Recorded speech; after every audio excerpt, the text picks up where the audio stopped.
नमस्कार दोस्तों, आपके अपने चैनल हमारे संस्कार में आपका बहुत बहुत स्वागत है। आज हम आपके लिए लेकर आए हैं मंगल प्रदोष व्रत की कथा। लेकिन उससे पहले अगर आप हमारे चैनल पर नए हैं और अभी तक आपने चैनल को सब्सक्राइब नहीं किया है तो आप सभी से निवेदन है, प्लीज़ हमारे चैनल को सब्सक्राइब करें, वीडियो को लाइक करें, ज़्यादा से ज़्यादा शेयर करें ताकि इस कथा के श्रवण का लाभ और लोगों को भी मिल सके। बेल आइकन को दबाना ना भूलें ताकि हमारी आगे आने वाली वीडियो की जानकारी आपको नोटिफिकेशन के जरिए मिल जाया करे। कमेंट्स बॉक्स में हर हर महादेव लिखना ना भूलें। आपका ये छोटा सा प्रयास हमारे लिए काफ़ी मददगार साबित होता है।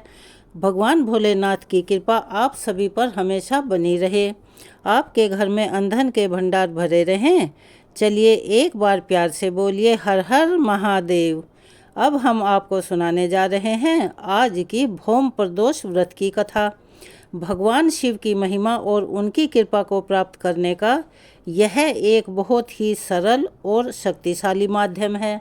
भौम प्रदोष व्रत भगवान शिव को समर्पित एक विशेष व्रत होता है जो कि मंगलवार की त्रयोदशी तिथि के दिन रखा जाता है।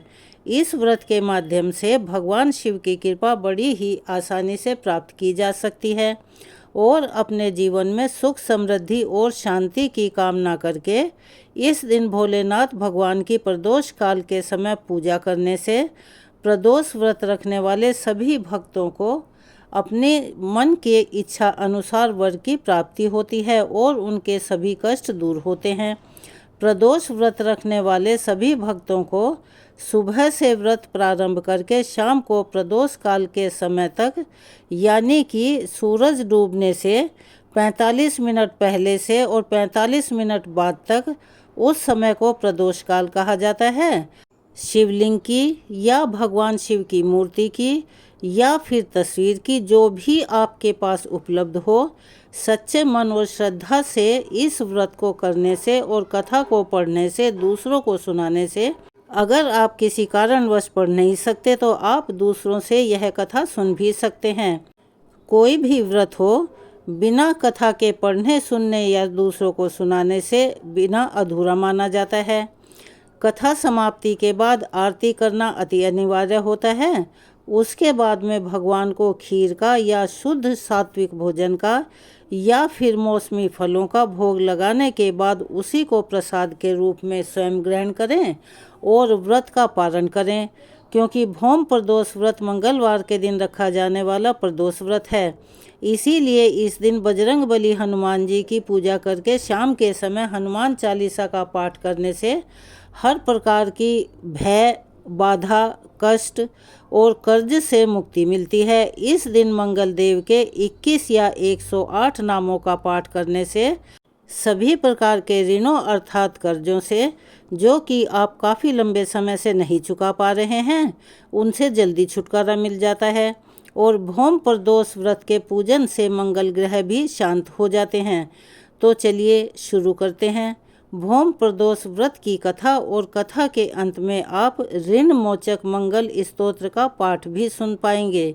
भौम प्रदोष व्रत की कथा के अनुसार एक समय की बात है, एक नगर में एक बूढ़ी माँ रहा करती थी। उनका एक ही बेटा था और बूढ़ी माँ हनुमान जी की बड़ी सच्ची और अनन्य भक्त थी।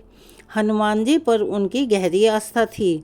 हर मंगलवार को नियम पूर्वक व्रत रखकर वह बूढ़ी माँ हनुमान जी की आराधना किया करती थी। एक बार हनुमान जी ने अपनी सच्ची भक्त अर्थात उस वृद्ध महिला भक्त की श्रद्धा की परीक्षा लेने का मन बनाया।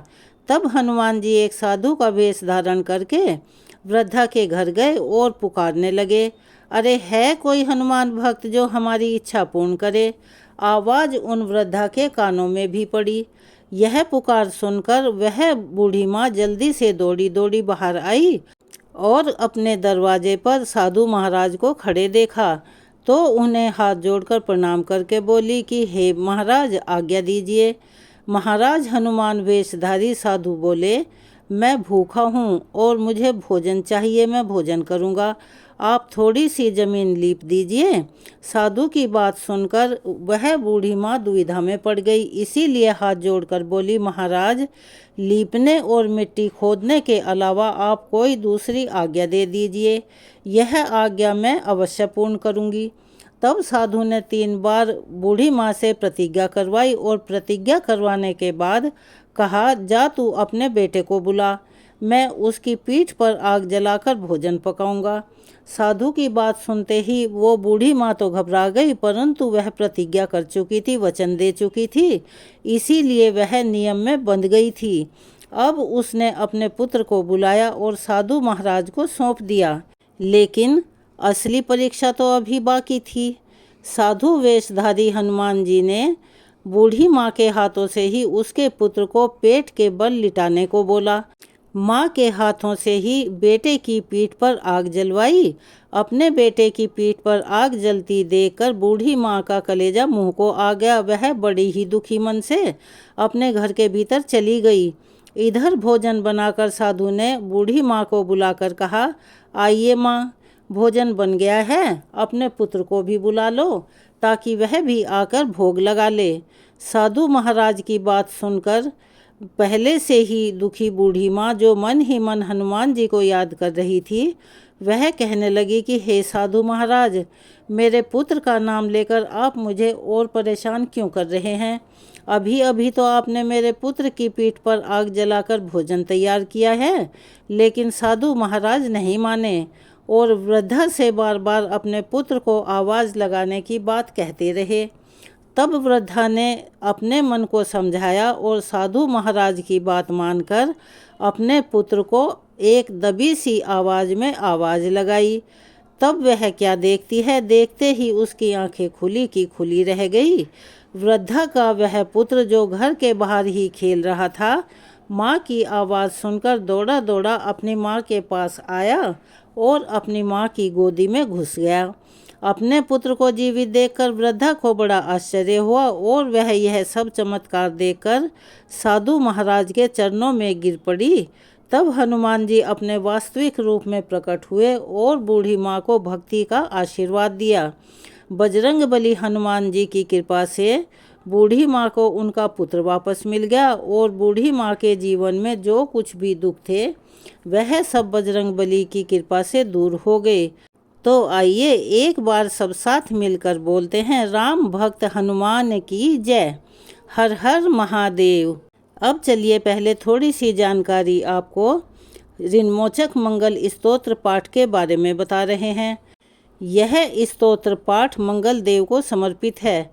इस स्तोत्र के पाठ करने से कर्ज से मुक्ति मिलती है, आर्थिक मानसिक समस्याएं दूर होती हैं और इस स्तोत्र में मंगल देव जी के सभी 21 नामों का वर्णन भी आता है। मंगल देव का संबंध हनुमान जी से है और हनुमान जी सभी प्रकार की समस्याओं से छुटकारा दिलाने वाले देवता माने जाते हैं। ऋणमोचक मंगल स्तोत्र का पाठ जो भी मनुष्य करता है, उस पर मंगल भगवान प्रसन्न होकर उसे धन धान्य प्रदान करते हैं और वह मनुष्य कुबेर भगवान की तरह धन संपत्ति का स्वामी बन जाता है। वह मनुष्य हमेशा जवान रहता है और उसे रोग और कर्ज से भी मुक्ति मिली रहती है। तो चलिए अब हम आपको सुना रहे हैं ऋणमोचक मंगल स्तोत्र पाठ हिंदी में। हे मंगल देव, शास्त्रों में आपके जो नाम बताए गए हैं उनमें पहला नाम मंगल, दूसरा भूमिपुत्र जिनका जन्म पृथ्वी से हुआ, तीसरा ऋणहर्ता यानी कर्ज से मुक्ति दिलाने वाला, चौथा धनप्रद यानी धन को देने वाला, पांचवा स्थिर आसन यानी जो अपने आसन पर अड़िग रहते हैं, छठा महाकाय यानी जो बहुत बड़े शरीर वाले होते हैं, सातवां सर्वकमा अवरोधक यानी कार्य में आने वाली सभी बाधाओं को दूर करने वाला। हे मंगल देव, आपके नामों में 8वां नाम लोहित, 9वां लोहितांग, 10वां साम का नाम यानी कृपा करने वाला, जिसका अर्थ सामक ब्राह्मणों के ऊपर अपनी कृपा दृष्टि रखने वाला है, 11वां धरात्मज यानी पृथ्वी के गर्भ से उत्पन्न होने वाला, 12वां कुज, 13वां भौम, 14वां भूतिक यानी ऐश्वर्य को देने वाला, 15वां भूमि नंदन यानी पृथ्वी को आनंद देने वाला है। हे मंगल देव, आपके नामों में 16वां नाम अंगारक, 17वां यम, 18वां सर्वरोग प्रहारक अर्थात समस्त तरह की कठिनाइयों को दूर करने वाला, 19वां वृष्टिकर्ता अर्थात वृष्टि करने वाले यानी वर्षा करवाने वाले, 20वां नाम वृष्टिहर्ता अर्थात बारिश न होने के कारण अकाल लाने वाला और 21वां नाम सर्व काम फलप्रदा अर्थात संपूर्ण कामनाओं का फल देने वाला है। हे मंगल देव, जो भी मनुष्य आपके इन 21 नामों का वाचन या अर्थात अपने मन से बोलना सच्चे मन और विश्वास से करता है, उस मनुष्य के ऊपर कभी ऋण यानी कर्जा नहीं होता है और वह असीम धन संपत्ति की प्राप्ति करता है। हे मंगल देव, आपकी उत्पत्ति पृथ्वी के गर्भ से हुई है। आपकी आभा आकाश में कड़कड़ाने वाली दामिनी अर्थात आकाश में चमकने वाली बिजली के समान है। सभी तरह की शक्तियों को धारण करने वाले कुमार मंगल देव को मैं नतमस्तक होकर प्रणाम करती हूँ या करता हूँ। हे मंगल देव, आपके मंगल स्तोत्र का पाठ मनुष्य को हमेशा अपने मन में किसी भी तरह के विकार को दूर कर और अपनी पूर्ण श्रद्धा और आस्था के साथ करना चाहिए। जो भी मनुष्य इस मंगल स्तोत्र का पाठ करता है और दूसरों को सुनाता है, उसके सभी प्रकार के कष्ट और समस्याएं दूर हो जाती हैं। हे अंगारक अर्थात अग्नि की ज्वाला से जलने वाले महाभाग अर्थात पूजनीय ऐश्वर्यशाली भक्तों के प्रति वात्सल्य यानी प्रेम रखने वाले, आपको हम नतमस्तक होकर प्रणाम करते हैं। आप हमारे ऊपर किसी दूसरे से लिया हुआ उधार चुकवा दें और उस कर्ज को हमेशा के लिए हमारे से दूर कर दें। हे मंगल देव, मेरे ऊपर किसी दूसरे का कोई भी बकाया हो तो आप उसे समाप्त करवा दीजिए। किसी भी तरह की व्याधि हो तो उसे भी दूर करने की कृपा कीजिए। हे मंगल देव, मेरी गरीबी को दूर कर अकाल मृत्यु के भय को दूर कीजिए। मुझे किसी भी तरह का डर, क्लेश और मन में दुख हो तो उसे भी हमेशा के लिए दूर कर दीजिए।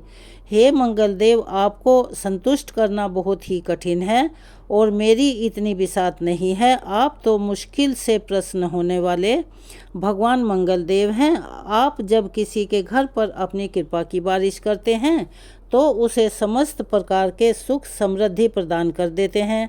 जब आप किसी पर रुष्ट होते हैं तो उसकी सार्वभौमिक सत्ता को भी पल भर में तहस नहस कर डालते हैं। हे महाराज, आप जब भी किसी से नाराज होते हैं तो अपनी अनुकृपा दृष्टि से उसे दीनहीन कर देते हैं। आप अप्रसन्न होकर ब्रह्मा जी, इंद्रदेव और श्री विष्णु जी के साम्राज्य और संपत्ति को पल भर में नष्ट कर सकते हैं। फिर मेरे जैसे साधारण मनुष्यों की तो बात ही क्या है।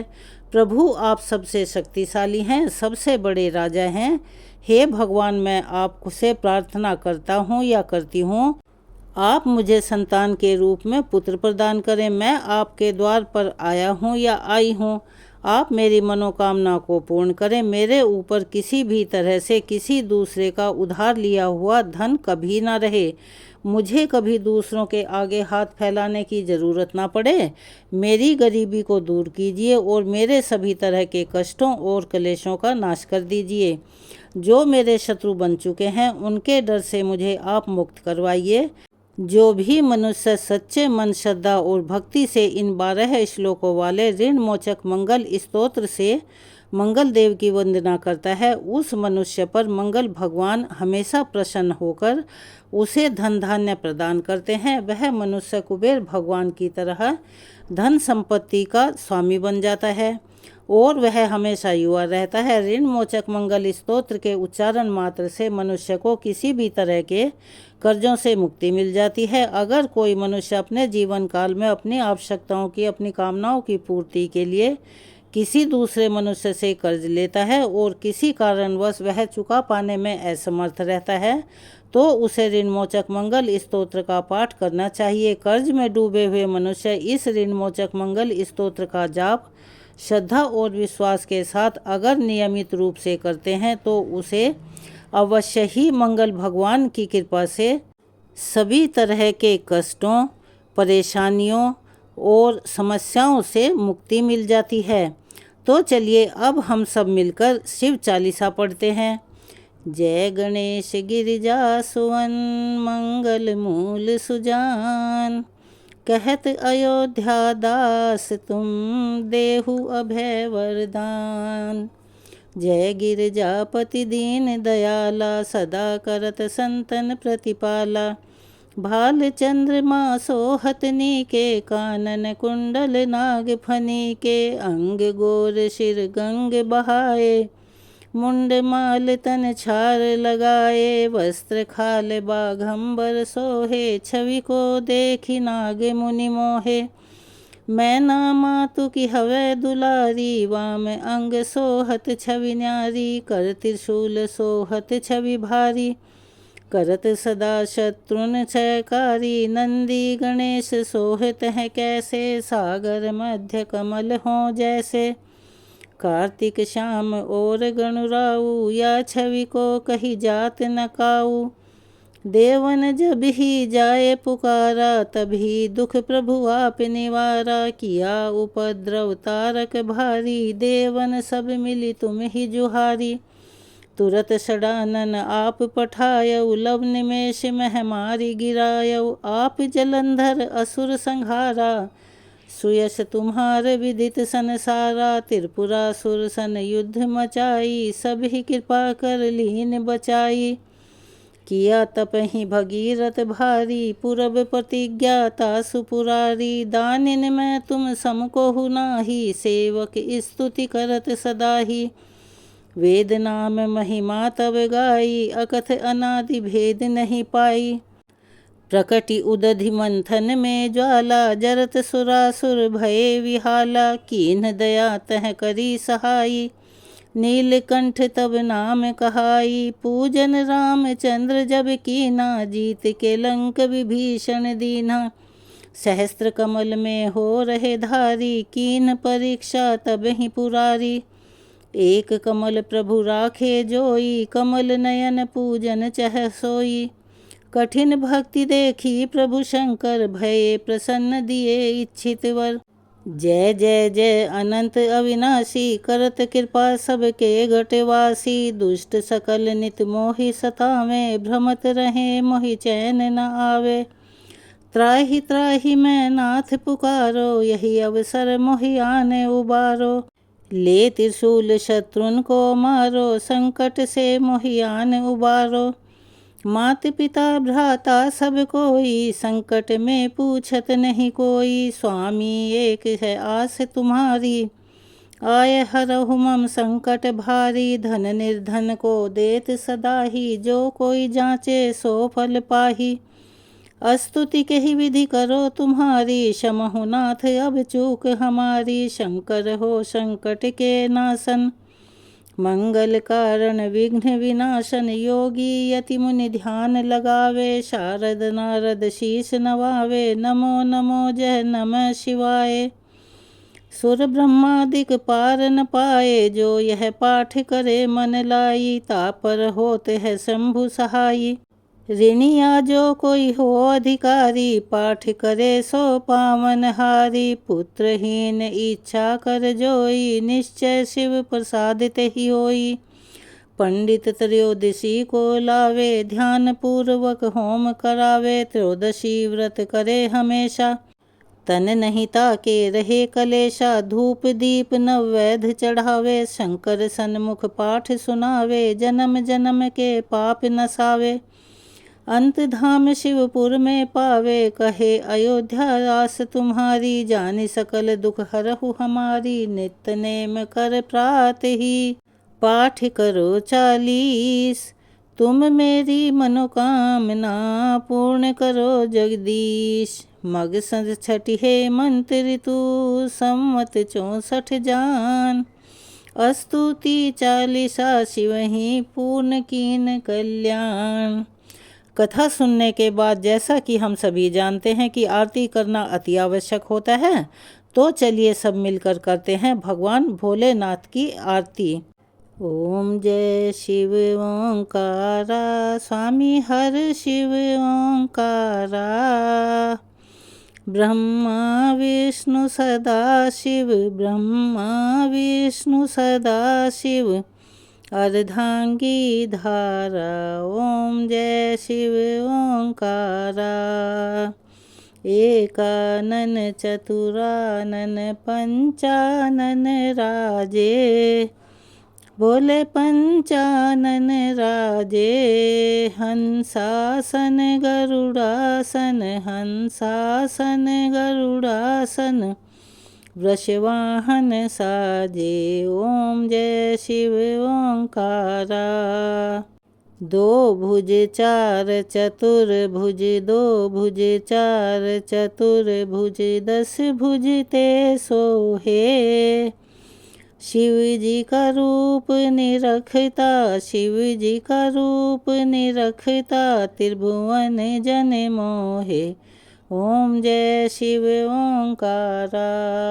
अक्षमाला वनमाला मुंडमाला धारी, भोले मुंडमाला धारी। चंदन मृग मद सोहे, चंदन मृग मद सोहे, भोले शुभकारी। ओम जय शिव ओंकारा।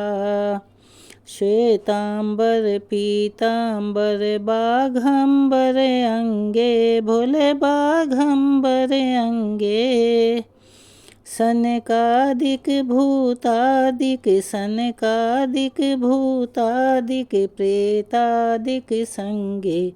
ओम जय शिव ओंकारा। कर के बीच कमंडल, चक्र त्रिशूल धरता, भोले चक्र त्रिशूल धरता। जग करता संग हरता, जग करता संग हरता, जग पालन करता। ओम जय शिव ओंकारा। ब्रह्मा विष्णु सदा शिव, जानत अविवेका, भोले जानत अविवेका। प्रणवाक्षर के मध्य, प्रणवाक्षर के मध्य, ये तीनों एका। ओम जय शिव ओंकारा। त्रिगुण स्वामी की आरती जो कोई नर गावे, स्वामी प्रेम सहित गावे। कहत शिवानंद स्वामी, भजत हरि हर स्वामी, सुख संपत्ति पावे। ओम जय शिव ओंकारा। जय शिव ओंकारा, स्वामी हर शिव ओंकारा। ब्रह्मा विष्णु सदा शिव, ब्रह्मा विष्णु सदा शिव, अर्धांगी धारा। ओम जय शिव ओंकारा। चलिए एक बार मेरे साथ बोलिए हर हर महादेव। अगर आप हमारे चैनल पर नए हैं और अभी तक आपने चैनल को सब्सक्राइब नहीं किया है तो आप सभी से निवेदन है चैनल को सब्सक्राइब करें, वीडियो को लाइक करें, ज़्यादा से ज़्यादा शेयर करें, बेल आइकन को दबाना ना भूलें ताकि हमारी आगे आने वाली वीडियो की जानकारी आपको नोटिफिकेशन के ज़रिए मिल जाया करे। और आप सभी से निवेदन है प्लीज़ हमें सहयोग करें, अपना योगदान हमें दीजिए। धन्यवाद।